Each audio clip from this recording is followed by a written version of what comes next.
जीवन एमती कहीं बेले बेले हो कि जापारुनी लगुच संसार एक दुख पहाड़ परी मोरी उपर ओजाड़ी हो सारी कहीं एमती हो कर्म हारुछि बंधुतार हारुछि सबुथिरे हारुछि सबुथिरे हारासमेंट हबार कारण कौन केही भी साहाय्य करने आगे भी आसुना जहाँ को हाथ बढ़ेले समस्ते ही मना करुछंती किछि बुझी पारुनी।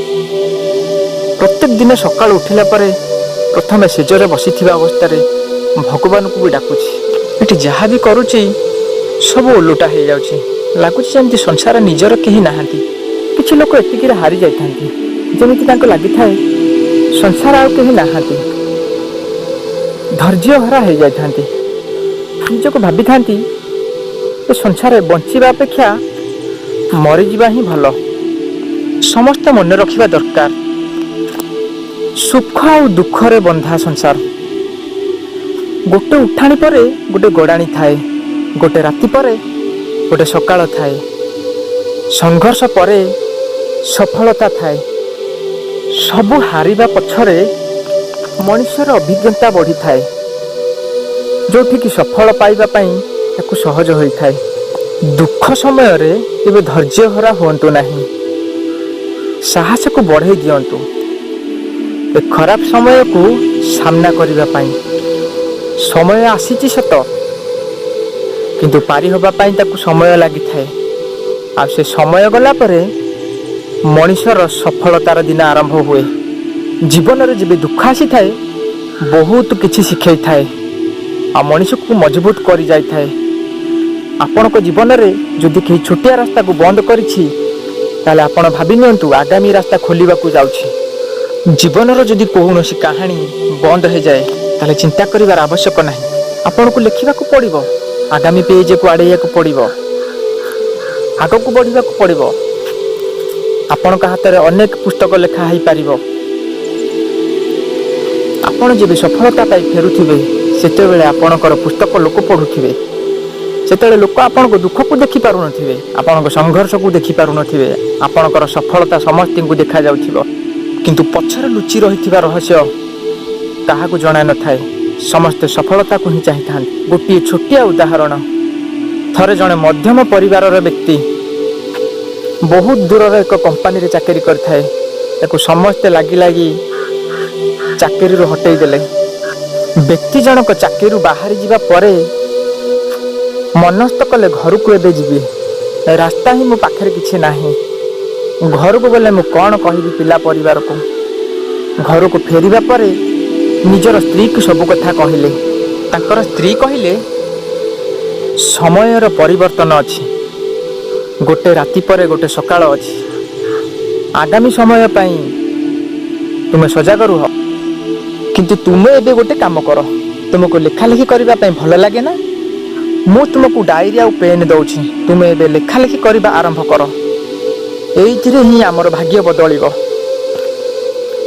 व्यक्ति जनक तांको स्त्री कथा मानी लेखिबा आरंभ कले व्यक्ति जन एमिति जीवन कहानी लिखिले व्यक्तिंकर शेष बही एते चमत्कार थिला सारा दुनिया प्रसिद्ध होबाकू लागिला से व्यक्तिंकर शेष बही सारा दुनिया प्रसिद्ध होबाकू लागिला से शेष बही रु तांको भाग्य परिवर्तन हैला किंतु व्यक्ति जनक दिने चिंता कले एमिति परिवर्तन होबार थिला ताले मझिरे दुख अशांति काहेकि आसिला।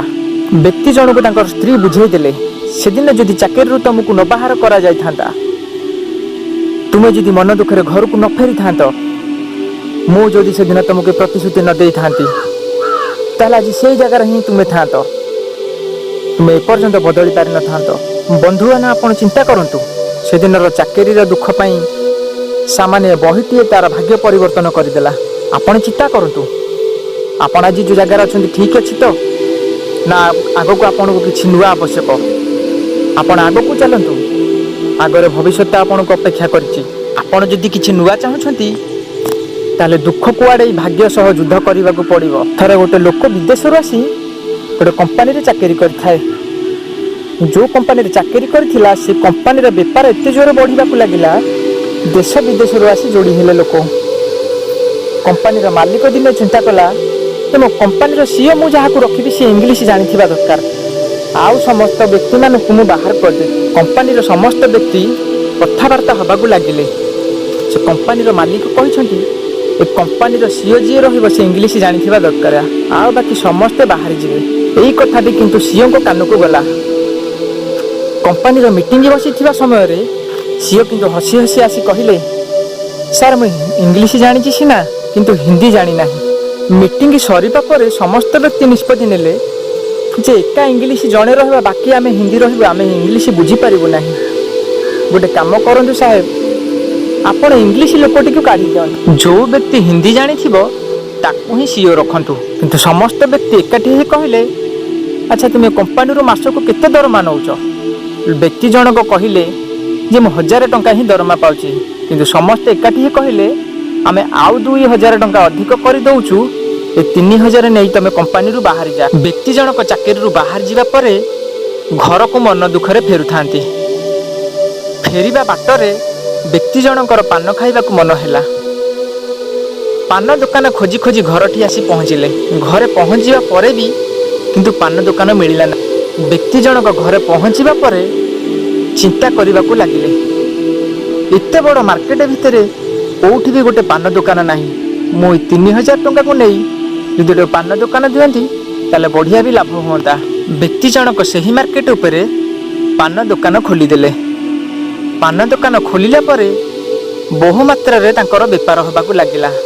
बेपार जेतेले अधिक होबाकू लागिला से समय व्यक्ति जनक आउ 4टी दुकान खोलिले। व्यक्ति जनकर दुकान रु जहा लाभ हुए सबुतक टंका ने बैंक रे जमा करती। सही व्यक्ति जनक बैंक मैनेजर पाखक डाकी पचारिले आपण एत गुड़े टंका सेविंग अकाउंट रे काहे की रखुछंती आपण एफडी करू नाहंती। व्यक्ति जनक कहले सर एफडी कले कोन मो पई बहुत भलो हबो। बैंक मैनेजर कहले आपण आज ठार एफडी कर। व्यक्ति जनक मैनेजर बाबू को कहले सर मु जदि एफडी करबी मो पई कोन बहुत भलो हबो। जदि बहुत भलो हबो ताले मोर एबे ही एफडी करंतु। बैंक मैनेजर किंतु तांको कहले आपण ए पेपर रे साइन करंतु किंतु से व्यक्ति जनक कहले सर मते दस्खत ही आसीनी मु पाठ पढ़ी नाही। व्यक्तिर कथा को सुनी बैंक मैनेजर आश्चर्य होई गले। व्यक्ति जनक मैनेजर कहले आपण जदि पाठ न पढ़ी एते इनकम करि पारछंती जदि पाठ पढ़ी थांते ताले दुनिया रे चमत्कार करि। व्यक्ति जनक कहले सर सेमिति किछि नाही मते पढ़ा लेखा जणा अछि। मु हिंदी जानी नाही बोली मते कंपानी रु बाहर कर देले। बंधु माने समस्त की ही असुविधार रास्ता दे सम्मुखीन होबाकू पड़िबो। संसार को आसीचे माने असुविधा को सामना करिया को पड़िबो। ए दुनिया हारिबा जितिबा सहित जोड़ा होई थाए। आज जी हारिची काली ताकू जितिबा को पड़िबो। आज जे जितिछि काली ताकू हारिबा को पड़िबो। तेणु केबे भांगी पड़ंतु नाही। धैर्यर सह कर्म करि चलंतु। जीवन रे जेते दुख अशांति आसु केबे निराश हुअंतुनी केबे भागी पड़ंतुनी। निजको परिवर्तन करंतु शक्तिशाली बनातु एवं से दुख अशांति कौन शिखई जाइछि ताकू ही मने पकान्तु।